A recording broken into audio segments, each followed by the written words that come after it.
Hello and welcome to the daily current affairs analysis. మనం ఇప్పుడు discuss చేయబడేటువంటి ఈ article వచ్చేసి సైన్స్ అండ్ టెక్నాలజీకి సంబంధించింది.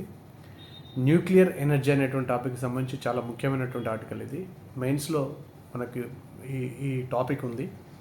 దీంట్లో నుంచి ఖచ్చితంగా మెయిన్స్ క్వశ్చన్ వచ్చేటువంటి అవకాశం కూడా ఉంది. చాలా ఇంపార్టెంట్ మైల్ స్టోన్ని న్యూక్లియర్ ఎనర్జీకి సంబంధించి మనం నిన్న స్టార్ట్ చేసినాం కాబట్టి ఇది చాలా ముఖ్యమైనదిగా భావించగలరు. The status of India's nuclear programme అనేటువంటి టైటిల్ తోటి ఈరోజు ఇందులో వచ్చినటువంటి ఆర్టికల్ మనం ఇప్పుడు డిస్కస్ చేస్తున్నాం.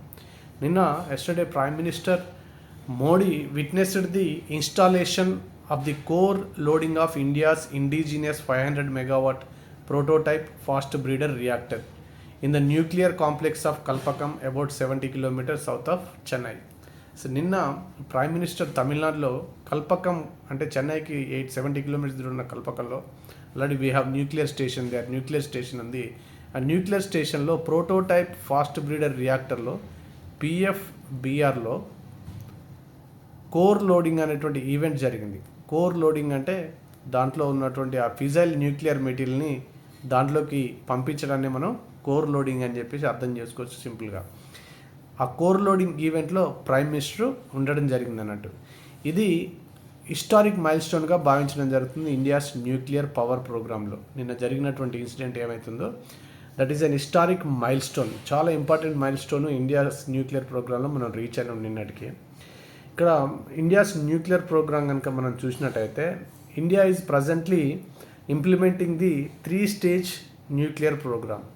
ఎందుకు 3 స్టేజ్ న్యూక్లియర్ ప్రోగ్రామ్ అంటే we have very modest deposits of uranium. Nuclear పవర్కి ఎక్కువగా ఉపయోగపడేటువంటిది ఏంటంటే ఎన్రిచ్డ్ యురేనియం అంటాము. ఆ యురేనియం మన దగ్గర చాలా తక్కువ ఉన్నాయి డిపాజిట్స్. జార్ఖండ్లో ఉన్నాయి, కొన్ని దక్కన్ ప్లాటీలో, కొన్ని దిక్కులలో చాలా తక్కువ అమౌంట్లో మనకు మోడరెస్ట్ డిపాజిట్స్ ఆఫ్ యురేనియం ఉంది. కానీ we have world's largest sources of thorium. Approximately 25% thorium ఉంది. థోరియం రేడియాక్టివ్ మెటీరియల్, యురేనియం కూడా రేడియాక్టివ్ మెటీరియలే. కానీ యురేనియం ఇచ్చినంత ఎనర్జీని థోరియము ఇవ్వదు కాబట్టి ఇది హైలీ ఫిజైల్ మెటీరియల్ అంటాం యురేనియంని థోరియంతో పోలిస్తే. మన దగ్గర యురేనియం చాలా తక్కువ ఉంది, థోరియం 25% ఉంది. వరల్డ్లో ఉన్న థోరియం రిజర్వ్స్లో 25% మన దగ్గర ఉంది. కాబట్టి కీపింగ్ ఇన్ దిస్ మైండ్ ఏం చేసిండు హోమీ బాబా మన ప్రోగ్రామ్ని, న్యూక్లియర్ ప్రోగ్రామ్ని 3 స్టేజ్ న్యూక్లియర్ ప్రోగ్రామ్గా డిజైన్ చేసిండు so that we can use thorium for production of nuclear energy. ఈ 3 స్టేజ్ ప్రోగ్రామ్ తోటి మనం న్యూక్లియర్ ఎనర్జీ ప్రొడ్యూస్ చేయొచ్చు, ఎఫెక్టివ్గా మనం థోరియాన్ని వాడుకోవచ్చు అని చెప్పేసి 3 స్టేజ్ న్యూక్లియర్ ప్రోగ్రామ్ని 1954లో హోమీ బాబా డిజైన్ చేసింది. ఎస్, అయితే ఇక్కడ నిన్నటి PFBRకి సంబంధించినటువంటి ప్రోటోటైప్ ఫాస్ట్ బ్రీడర్కి సంబంధించినటువంటి మన ఫ్యాక్ట్స్ చూసినట్టయితే it produces more nuclear fuel than it consumes. ఒకటి, దీంట్లోకి ఇచ్చిన న్యూక్లియర్ ఫ్యూయల్ కంటే ఇది ఇంకెక్కువగా ప్రొడ్యూస్ చేస్తుంది. ఈ కోర్ లోడింగ్ ఈవెంట్ అనేటువంటిది ఇట్స్ ఏ మైల్ స్టోన్ అంటున్నాం. ఎందుకంటే it marks the start of stage 2 of India's 3 stage nuclear program. ఈ 3 స్టేజ్ న్యూక్లియర్ ప్రోగ్రాంలో నిన్న కోర్ లోడింగ్ ఈవెంట్ అనేది సెకండ్ స్టేజ్ స్టార్టింగ్ని చూపిస్తుంది. సెకండ్ స్టేజ్ స్టార్ట్ అయినట్టుగా భావించాలి నిన్నటి నుంచి మన న్యూక్లియర్ ఎనర్జీలో. ఎప్పుడో 1977 నుంచి ట్రై చేస్తున్నటువంటిది ఈ సెకండ్ స్టేజ్. ఇప్పుడు నిన్న సెకండ్ స్టేజ్ స్టార్ట్ అయింది. ఫస్ట్ స్టేజ్ ఎప్పుడో స్టార్ట్ అయింది, సెకండ్ స్టేజ్ నిన్న స్టార్ట్ అయిపోయింది. అయితే మన 3 స్టేజ్ న్యూక్లియర్ ప్రోగ్రామ్స్కి సంబంధించి కొన్ని మనం ఫ్యాక్ట్స్ని చూసినట్టయితే ఇది ఎగ్జామ్లో మనం ఆన్సర్ రాయి ఉంటుంది 3 స్టేజ్ సంబంధించి ఎలా ఉంటుందని చెప్పేసి కొన్ని ఫ్యాక్ట్స్ని మనం మెన్షన్ చేయాల్సి ఉంటుంది మెయిన్స్లో. ఇక్కడ ఫస్ట్ స్టేజ్లో వచ్చేసి మనము యురేనియం 238ని ఫ్యూయల్గా యూజ్ చేసి ప్రెజరైజ్డ్ హెవీ వాటర్ రియాక్టర్ని యూజ్ చేస్తున్నాం మనం. Pressurised heavy water reactor. దీంట్లో మోడరేటర్గా డ్యూటీరియం ఆక్సైడ్ని యూజ్ చేస్తాం. ఇది హైడ్రోజన్ యొక్క ఐసోటోపు. మీరు పెద్దగా ఐసోటోపులు, ఈ ఐసోబార్ల గురించి మీరు ఆందోళన చెందాల్సిన అవసరం లేదు. దీంట్లో మోడరేటర్, మితకారి అంటాం తెలుగులో, దాంట్లో డ్యూటీరియం ఆక్సైడ్ని మనం యూజ్ చేస్తాం. ఈ యురేనియం 238 ఫిజైల్ అయ్యి అంటే విచ్చితి చెంది మనకు ప్లూటోనియం 239 ప్లస్ ఎనర్జీని ఇస్తుంది. ఈ ఎనర్జీ తోటి మనం ఎలక్ట్రిసిటీ ప్రొడ్యూస్ చేస్తున్నాం. ఇది ఫస్ట్ స్టేజ్. ఫస్ట్ స్టేజ్లో మనం యూజ్ చేసేటువంటి మెటీరియల్ ఏంది? యురేనియం 238. ఈ యురేనియం 238లోనే యురేనియం 235 ఉంటుంది. యాక్చువల్గా 238 కాకుండా ఈ 235 మాత్రమే విచ్చితి చెందుతుంది. 235 మాత్రమే ఫిజైల్ మెటీరియల్, అదే మనకు ఎనర్జీని ఇస్తుంది. 238, 235 కలిపి మనం ఈ ప్రెజరైజ్డ్ హెవీ వాటర్ రియాక్టర్లో ఫస్ట్ స్టేజ్లో వాడతాము. దాంట్లో మితకారిగా అంటే న్యూట్రాన్ల వేగాన్ని తగ్గించడానికి డ్యూటీరియం ఆక్సైడ్ వాడతాము. మనకు వచ్చేటువంటిది ఏంది, బై ప్రోడక్ట్ ఏంటంటే ప్లూటోనియం 239 ప్లస్ ఎనర్జీ వస్తుంది. ఆ ఎనర్జీ తోటి ఎలక్ట్రిసిటీ ప్రొడ్యూస్ చేస్తున్నాం. ఇది ఫస్ట్ స్టేజ్. సెకండ్ స్టేజ్కి వచ్చేసరికి మనం సెకండ్ స్టేజ్లో యురేనియం 238 ప్లస్ ప్లూటోనియం 239 వాడతాం. దీంట్లో ఇప్పుడున్న ఇది నిన్న జరిగినటువంటిది ఇదే ఈ స్టార్ట్. పిఎఫ్బిఆర్ వాడేటువంటి రియాక్టర్ ఏంది, ప్రోటోటైప్ ఫాస్ట్ బ్రీడర్ రియాక్టర్ని వాడుతున్నాం. నిన్నటి ఇది దాంట్లో మనం మొదలుపెట్టింది ఇదే. నేను కోర్ లోడింగ్ అనేటువంటి కార్యక్రమం చేసింది ఫాస్ట్ బ్రీడర్ రియాక్టర్లోనే. ఈ రెండింటిని న్యూక్లియర్ మెటీరియల్ అనేటువంటి యురేనియం 238ని ప్లూటోనియం 239ని లోడ్ చేసినటువంటి కార్యక్రమం నిన్న. ఈ పిఎఫ్బిఆర్ నుంచి ఏమొస్తుంది అంటే plutonium 239 plus uranium 233 plus energy వస్తుంది. దీన్ని బ్రీడర్ రియాక్టర్ అని ఎందుకన్నామంటే ఇక్కడ మనం యూజ్ చేసేటువంటి ప్లూటోనియం కంటే దీంట్లో ఉత్పత్తి అయ్యే ప్లూటోనియం ఎక్కువ. ఇది లెస్ ఉంటుంది. ప్లూటోనియం మనం తక్కువ ప్లూటోనియం తోటి ఎక్కువ ప్లూటోనియాన్ని ఇస్తుంది. కాబట్టి దీన్ని బ్రీడర్ రియాక్టర్ ప్రొడ్యూస్ చేస్తుంది. కాబట్టి ఇది కన్జ్యూమ్ చేసే ప్లూటోనియం కంటే ఎక్కువ ప్లూటోనియం ప్రొడ్యూస్ చేస్తుంది. కాబట్టి దీన్ని బ్రీడర్ రియాక్టర్ అన్నాం. ఇది ప్రోటోటైప్ ఫాస్ట్ బ్రీడర్ రియాక్టర్లో నిన్న ఈ ఈవెంట్ స్టార్ట్ అయింది. ఇక థర్డ్ స్టేజ్కి వస్తే థర్డ్ స్టేజ్లో ప్లూటోనియం 239 ప్లస్ థోరియం 232 వాడతాం. ఈ ప్లూటోనియం 232 థోరియం 232 నుంచి ప్లూటోనియం 239 థోరియం 232 నుంచి యురేనియం 233 ప్లస్ ఎనర్జీ డిరైవ్ అవుతుంది. ఇంక ఈ స్టేజ్ మన దగ్గర స్టార్ట్ అవ్వలేదు. ఈ థోరియాన్ని యూజ్ చేసుకోవాలంటే ఇప్పటిదాకా ఆగాలి మనం. అంటే 25% ఉన్న థోరియాన్ని మనం యూజ్ చేయాలంటే ఈ సెకండ్ స్టేజ్ కంప్లీట్ అయ్యి సెకండ్ స్టేజ్లో ప్రొడ్యూస్ అయినటువంటి ఈ ప్లూటోనియాన్ని థోరియాన్ని మిక్సప్ చేసేసి మనం వాడాల్సి ఉంటుంది. కాబట్టి ఇంకా ఓన్లీ సెకండ్ స్టేజ్ మాత్రమే నిన్న మన దగ్గర స్టార్ట్ అయింది. ఈ సెకండ్ స్టేజ్ కంప్లీట్ అయితే మనం థర్డ్ స్టేజ్లోకి ఎంటర్ అవుతాం. థర్డ్ స్టేజ్లోకి ఎంటర్ అయినాక సెల్ఫ్ సఫిషియన్సీ వస్తుంది మనకు. ఇక యురేనియాన్ని మనం ఇంపోర్ట్ చేసుకోవాల్సిన అవసరం లేదు. ఈ సైకిల్ ఇలా తిరుగుతూనే ఉంటుంది. ప్లూటోనియం ఇక్కడ ఉన్నటువంటి యురేనియం 233 నుంచి మళ్ళీ తిరిగి ప్లూటోనియాన్ని ప్రొడ్యూస్ చేయడం, ప్లూటోనియం నుంచి మళ్ళీ థోరియం కలిపేసి మళ్ళీ యురేనియం 233ని ప్రొడ్యూస్ చేయడం. ఈ సెల్ఫ్ సఫిషియన్సీ వస్తుంది థర్డ్ స్టేజ్ కంప్లీట్ అయితే. కానీ ప్రజెంట్ మనం నిన్న చేసినటువంటి స్టేజ్ సెకండ్ స్టేజ్ మాత్రమే అని గుర్తుపెట్టుకోవాలి. What is the India's 3 stage nuclear program అని క్వశ్చన్ వచ్చేటువంటి అవకాశాలు అయితే మెయిన్స్లో ఎక్కువగా ఉన్నాయి. మీరు ఈ కొన్ని ఫ్యాక్ట్స్ని అక్కడ మెన్షన్ చేస్తూ రాసినట్టయితే సరిపోతుంది.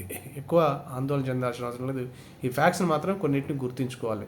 ప్రిలిమ్స్ సంబంధించి కూడా ఈ కింది వాటిలో ఏ రియాక్టర్ ప్రెజరైజ్డ్ హెవీ వాటర్ రియాక్టరా లేకపోతే ఫాస్ట్ బ్రీడర్ రియాక్టరా, తను కన్జ్యూమ్ చేసేటువంటి ఫ్యూయల్ కంటే ఎక్కువ ఫ్యూయల్ని ప్రొడ్యూస్ చేసేటువంటి రియాక్టర్ ఏదని చెప్పేసి కూడా అడగవచ్చు. నెక్స్ట్ థోరియం రిజర్వ్స్ మన దగ్గర ఎక్కువగా ఉన్నాయా లేదని చెప్పేసి కూడా అడగవచ్చు. 3 స్టేజ్ న్యూక్లియర్ ప్రోగ్రాంలో ఏ స్టేజ్లో ఏ ఫిజైల్ మెటీరియల్ వాడతామని చెప్పేసి కూడా అడగవచ్చు ప్రిలిమ్స్లో. కానీ మెయిన్స్లో మాత్రము ఈ క్వశ్చన్ అడిగేటువంటి అవకాశాలు చాలా ఎక్కువగా ఉన్నాయి, గమనించగలరు. Thank you.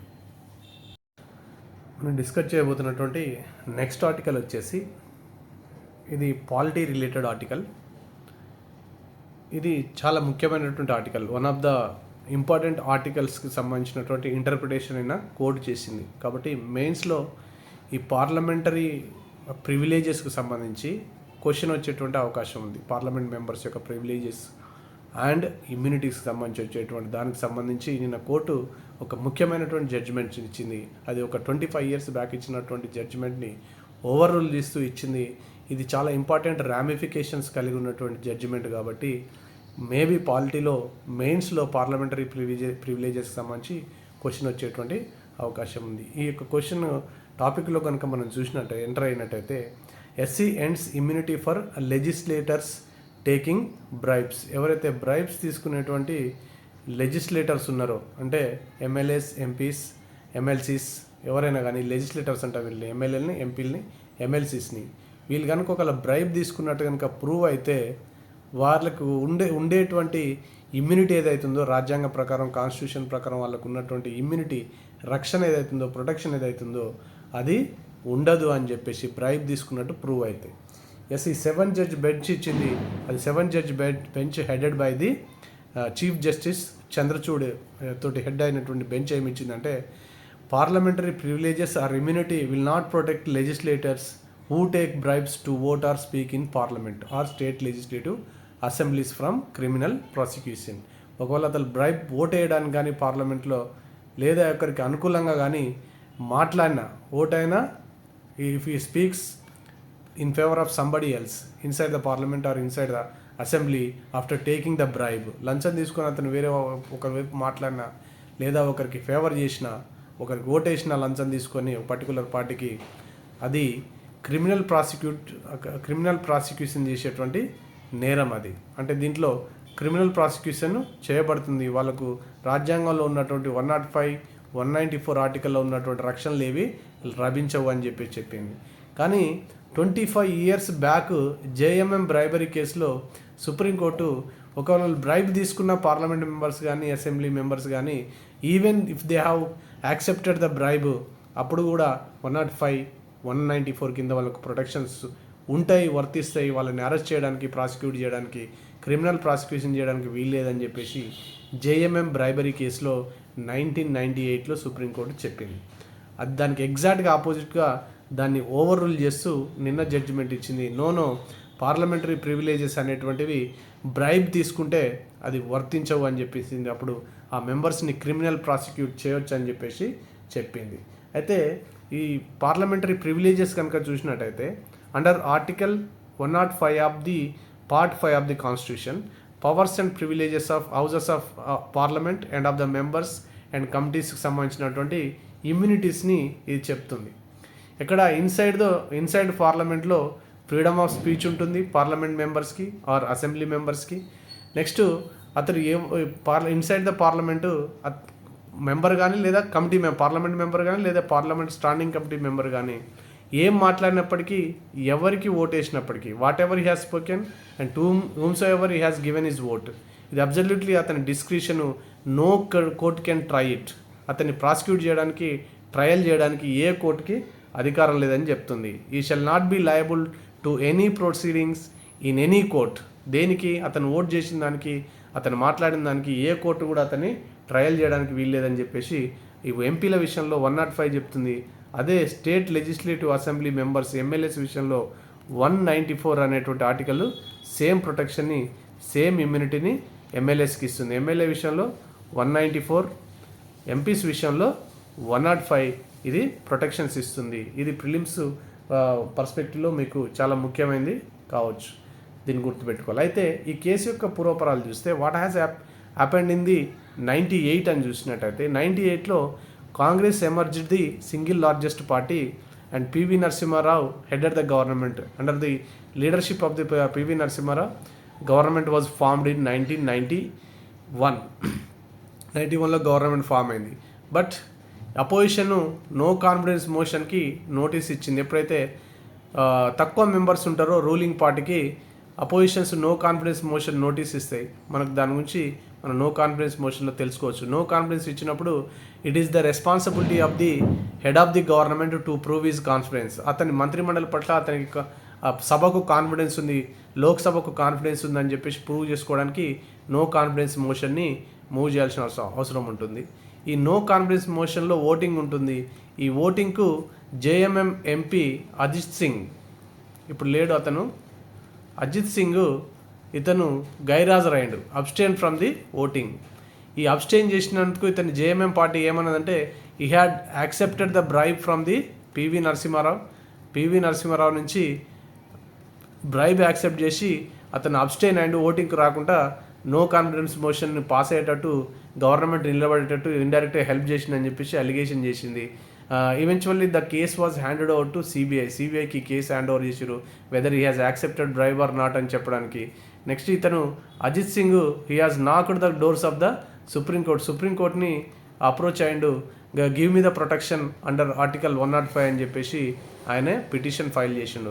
I enjoy the protection as a being a member of the parliament, I enjoy the protection under article 105 under the powers and privileges of the parliament members. నాకు ఎవరికైనా ఓట్ చేసేటువంటి లేదా అబ్స్టైన్ అయ్యేటువంటి right ఉంటుందని చెప్పేసిండు. Supreme court కూడా అతని ఆర్గ్యుమెంట్ని upheld చేసింది.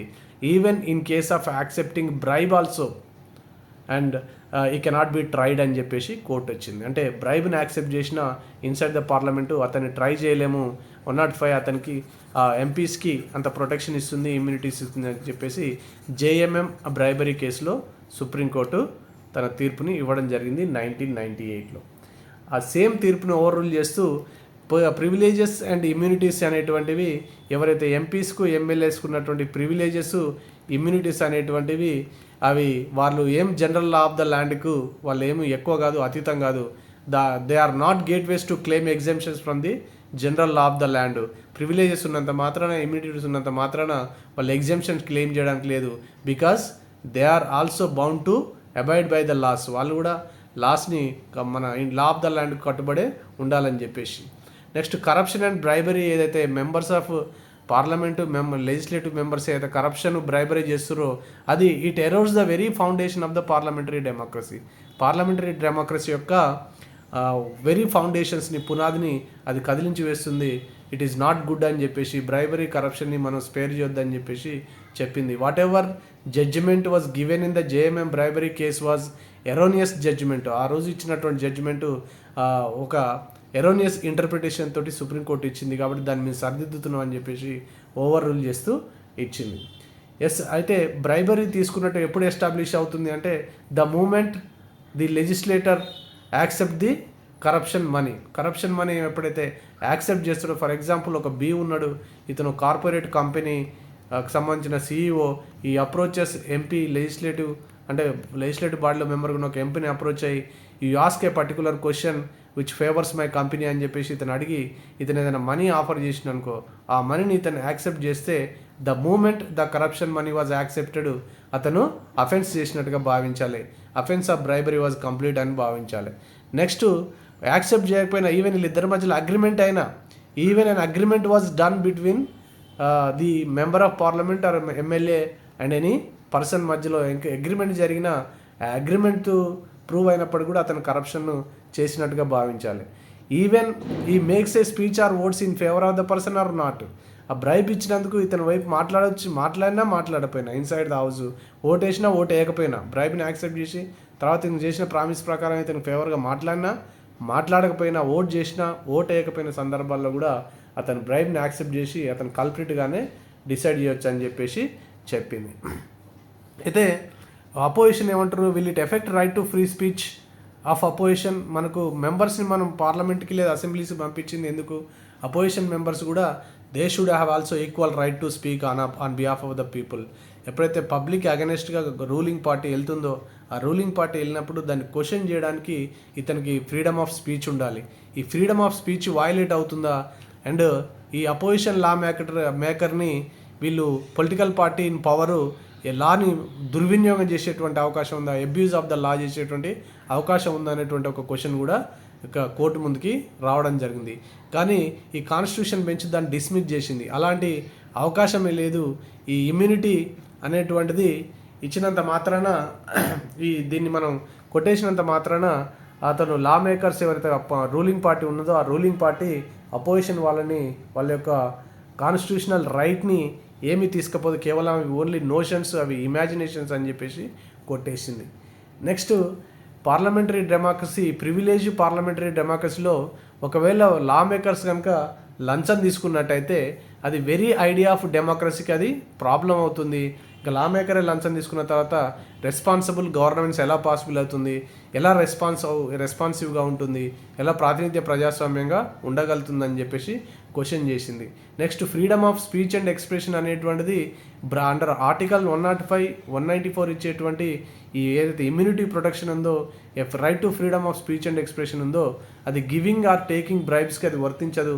It does not apply to giving or taking bribes అని చెప్పేసింది.